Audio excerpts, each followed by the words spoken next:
Then hello, welcome to RVN Music Zone.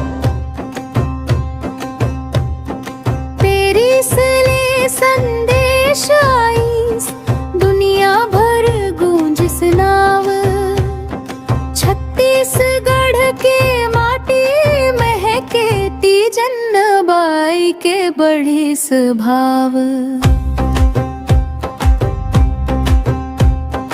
तंबूरा हाथ गाथा महाभारत, गूंजे सुर के छाँव।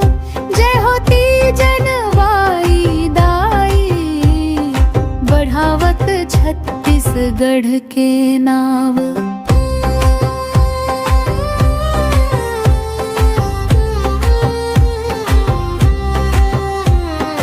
गनियारी गाँव ले निकरिस, संघर्ष के रदा धरे।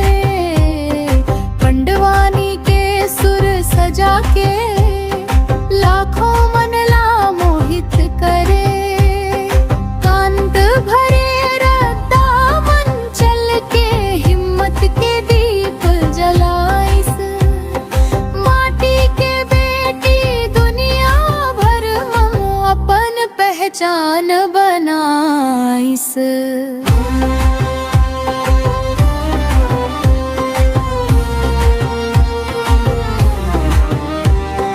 पेरिस ले संदेश आईस, दुनिया भर गूंज सुनावा।